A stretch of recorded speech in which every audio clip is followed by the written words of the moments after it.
ان آیات کریمہ کا جو پس منظر میں نے ترجمے سے پہلے عرض کیا، اس کی روشنی میں آیات کا مطلب بالکل واضح ہے۔ اگرچہ ان آیات کا بنیادی مفہوم سمجھنے کے لیے کسی مزید تشریح کی حاجت نہیں ہے، لیکن اللہ تبارک و تعالیٰ نے ان آیات کریمہ میں جو مختلف ہدایات آئی ہیں ان کی تھوڑی سی تفصیل سمجھنا اس موقع پر بڑا ضروری معلوم ہوتا ہے۔ سب سے پہلے تو مسلمانوں کو خطاب کرتے ہوئے اللہ تبارک و تعالیٰ نے یہ فرمایا کہ یا ایھا الذین آمنو، اے ایمان والو، اتقوا اللہ حق تقاتہ، یعنی اللہ کا ویسا ہی خوف رکھو جیسا خوف رکھنا اس کا حق ہے، یعنی تقوی کا حق ادا کرو۔ تقوی کی تشریح اس سے پہلے کئی مرتبہ کی جا چکی ہے، اور اس کا حاصل یہ ہے کہ انسان کے دل میں اللہ تبارک و تعالیٰ کے سامنے جواب دہی کا احساس تازہ رہے، اور ہر قدم پر انسان اس بات کا خیال رکھے کہ مجھے ایک دن اپنے ہر قول و فعل کا اللہ تبارک و تعالیٰ کے سامنے جواب دینا ہے، اور وہ مجھ سے اس کا حساب لے گا۔ اس احساس کا نام تقوی ہے۔ یہاں یہ فرمایا کہ تقوی ہی کافی نہیں، بلکہ جیسا تقوی کا حق ہے ویسا ادا کرو۔ کیا حق ہے؟ اس کی تفسیر حضرات مفسرین سے یہ مروی ہے کہ اللہ تبارک و تعالیٰ کی مکمل اطاعت کی جائے اور اس کے کسی حکم کی نافرمانی نہ ہو۔ لیکن ایک انسان جو غلطیوں کا ایک پیکر ہوتا ہے، اس سے کبھی نہ کبھی غلطی بھی ہو جاتی ہے۔ اس لیے اس آیت کریمہ کے ساتھ اللہ تبارک و تعالیٰ نے ایک دوسری جگہ پر اس کی تشریح بھی فرما دی ہے، واتقوا اللہ ما استطعتم، کہ اللہ کے سے اتنا ڈرو جتنا تمہاری استطاعت میں ہے، یعنی تقوی اپنی استطاعت کے مطابق اختیار کرو۔ فرمایا تھا کہ ایسا تقوی اختیار کرو جیسا تقوی کا حق ہے۔ اس کی تشریح دوسری آیت نے یہ کر دی کہ تم سے ہمارا مطالبہ اس حد تک ہے جس حد تک تم اپنی قدرت رکھتے ہو، طاقت رکھتے ہو، استطاعت رکھتے ہو۔ استطاعت سے زیادہ کہ تم مکلف نہیں ہو۔ لہذا اگر کبھی کسی انسان سے بشری تقاضے سے کوئی غلطی ہو جائے اور پھر وہ اس پر شرمندہ بھی ہو، اللہ تبارک و تعالیٰ سے اس کی معافی بھی مانگے، تو یہ تقوی کے حق کے خلاف نہیں ہوگا۔ لہذا پہلی بات تو یہ فرمائی کہ تم تقوی اختیار کرو جیسا کہ تقوی کا حق ہے۔ پھر ساتھ فرمایا وَلَا تَمُوتُنَّ إِلَّا وَأَنْتُمْ مُسْلِمُونَ، اور خبردار تمہیں کسی اور حالت میں موت نہ آئے بلکہ اسی حالت میں آئے کہ تم مسلمان ہو،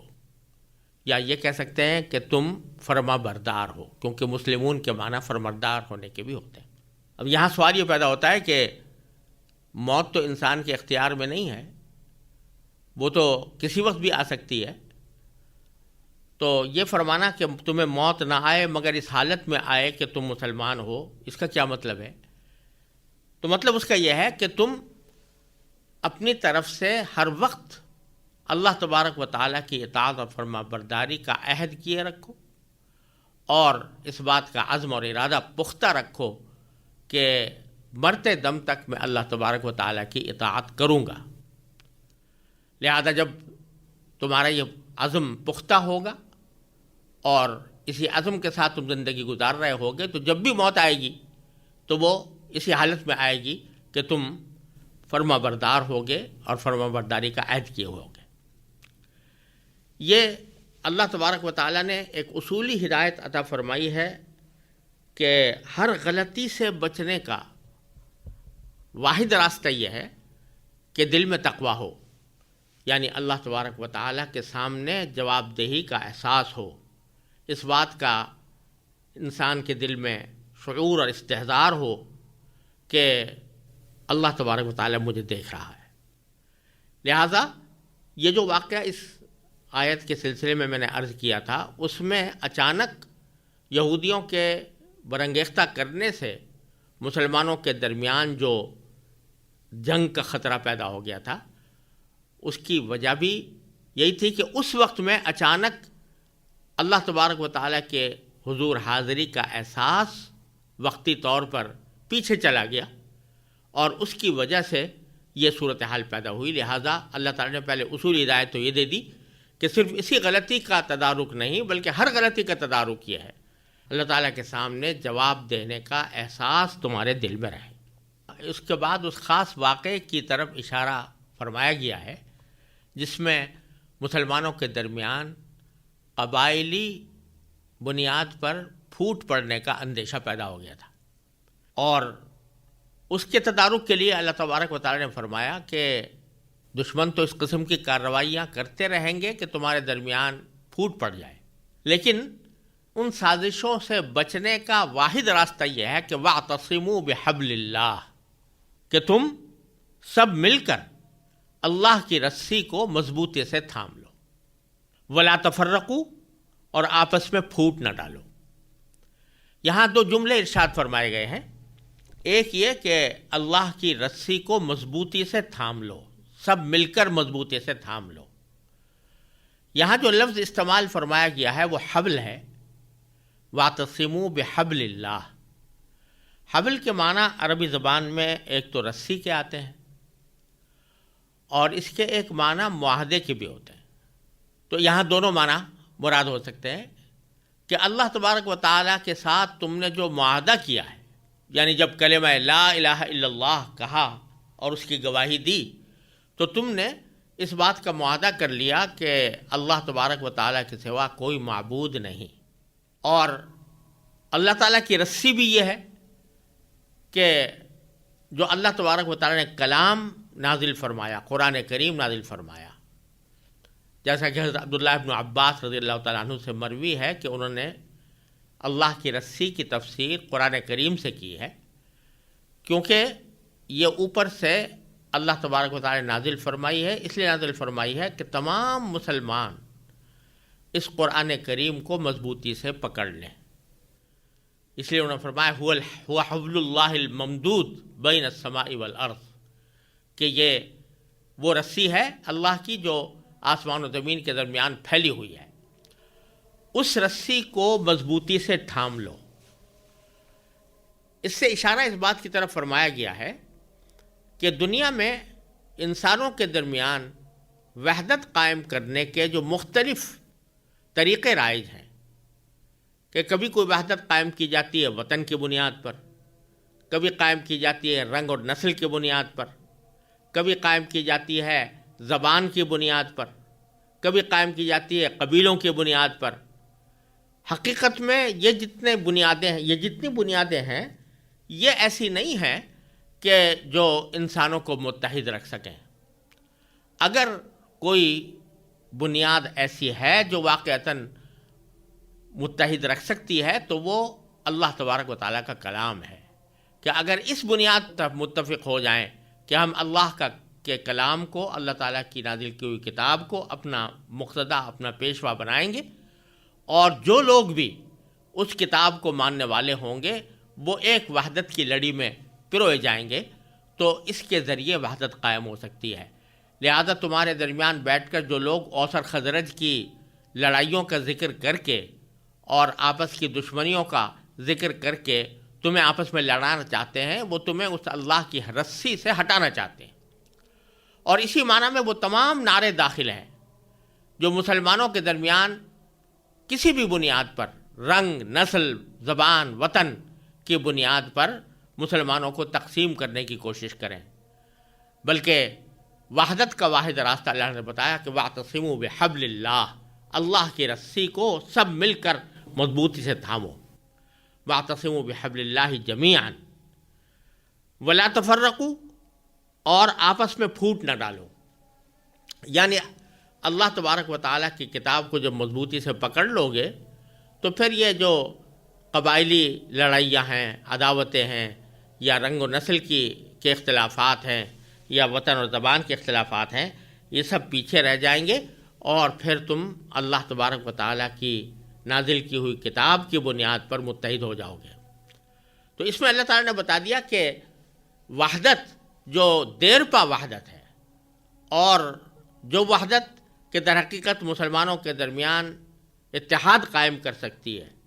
اور جو ان کو بلا وجہ کی لڑائیوں سے بچا سکتی ہے، وہ اللہ تبارک و تعالیٰ کی کتاب کی بنیاد پر ایک اتحاد قائم کرے۔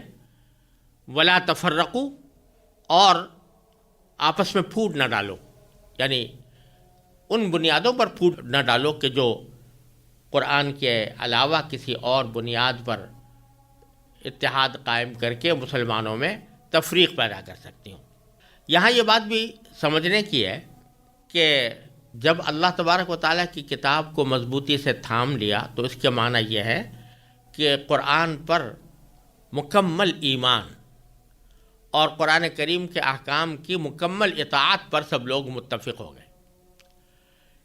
اگر اس اتفاق کے ساتھ رہیں گے تو اللہ تبارک و تعالیٰ دشمنوں کی سازشوں کو ناکام بنائیں گے۔ ہاں البتہ اس قرآن کریم کی تفسیر میں یا اس سے نکلنے والے معانی کی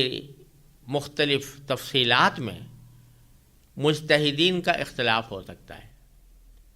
یعنی ہو سکتا ہے کہ کسی ایک مجتہد کی رائے میں قرآن کریم کی ایک تفسیر ہو، کسی دوسرے کی رائے میں اس کی تفسیر دوسری ہو، بشرطے کہ وہ واقعتاً اجتہاد کے اہل ہوں۔ تو اس قسم کا جو اختلاف ہے وہ پھوٹ کا ذریعہ نہیں بنتا، وہ آپس میں دشمنیوں کے ذریعہ نہیں بنتا، اور اگر کوئی بنائے تو وہ لا تفرقو کے حکم کی خلاف ورزی کر رہا ہے۔ یہی وجہ ہے کہ خود حضرات صحابہ رضی اللہ تعالیٰ عنہم اجمعین کے درمیان بھی رائے کا اختلاف ہوا، اور اس بات کے بھی متعدد واقعات ہیں کہ ایک چیز کو ایک صحابی نے قرآن کریم ہی کی روشنی میں جائز سمجھا، دوسرے نے اس کو ناجائز سمجھا۔ نماز پڑھنے کا ایک طریقہ ایک نے اختیار کیا قرآن کریم ہی کی روشنی میں، سنت ہی کی روشنی میں، اور دوسرے نے کوئی اور طریقہ اختیار کیا۔ لیکن ایسا کبھی نہیں ہوا کہ ان اختلافات کی وجہ سے مسلمانوں نے آپس میں ایک دوسرے کی تکفیر کی ہو، یہ کہا ہو کہ تم کافر ہو یا تم مسلمان نہیں ہو، یا یہ کہا ہو صحابہ کرام نے کہ تمہارے پیچھے نماز نہیں ہوگی یا میں تمہارے پیچھے نماز نہیں پڑھوں گا، اور ان اختلافات کی بنیاد پر الگ الگ گروہ بنا بیٹھے ہوں کہ یہ فلاں مسلک کا قائل ہے، یہ فلاں مسلک کا قائل ہے، اس کی بنیاد پر ایک دوسرے سے کے ساتھ بیٹھنے اور ایک دوسرے کے ساتھ مل کر مشترک مقاصد میں کام کرنے سے رکاوٹ پیدا ہو گئی ہو۔ ایسا کبھی نہیں ہوا، اختلاف بھی ہوتا رہا اور ساتھ ساتھ وہ متحد بھی رہے، دین کے مشترک مقاصد کے لیے سب ہمتن جد و جہد میں مصروف بھی رہے۔ لہذا ان اختلافات کی قرآن کریم نے ممانعت نہیں کی۔ جو اختلاف کسی صحیح اجتہاد کی بنیاد پر مبنی ہوں ان اختلافات کی یہاں پر ممانعت نہیں کی گئی، لیکن ان اختلافات کی بنیاد پر الگ الگ ٹکڑیوں میں تقسیم ہو جانا، ایک ٹکڑی کو اپنا کہنا اور دوسرے کو دوسرا کہنا، اور اس کے آپس میں سب و شتم یا ایک دوسرے کے اوپر تنقید میں طعن و تشنیع کا طریقہ اختیار کرنا اور الگ الگ فرقے بنا کر بیٹھ جانا، اس کو قرآن کریم نے تفرق سے تعبیر فرمایا ہے کہ اللہ کی رسی کو مضبوطی سے تھامو اور آپس میں پھوٹ نہ ڈالو۔ پھر آگے اللہ تبارک و تعالیٰ نے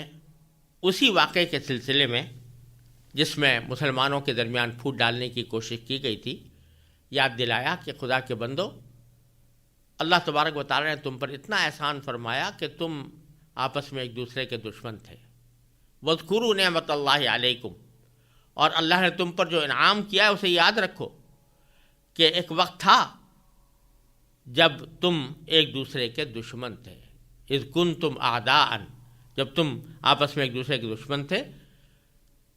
فألف بین قلوبکم، پھر اللہ نے تمہارے دلوں کو جوڑ دیا۔ فاصبحتم بنعمتہ اخوانا، اور اس کے فضل سے تم بھائی بھائی بن گئے۔ بتلا دیا کہ یہ دشمنیاں، آپس کی دشمنیاں، یہ کوئی اچھی بات نہیں ہوتی، یہ بہت ہی تباہ کن چیزیں ہیں، اور ان دشمنیوں سے اللہ تبارک و تعالی نے تم کو اسلام کی بدولت نجات عطا فرمائی کہ جو لوگ ایک دوسرے کے خون کے پیاسے تھے وہ اسلام کی بدولت بھائی بھائی بن گئے. وَكُنْتُمْ عَلَى شَفَا حُفْرَةٍ مِّنَ النَّارِ، اور تم آگ کے گڑھے کے کنارے پر تھے. آگ کے گڑھے کے کنارے پر دو طرح تھے. ایک تو یہ کہ کفر میں مبتلا تھے، شرک میں مبتلا تھے، جو جہنم میں لے جانے والی چیز ہے، اور دوسری طرف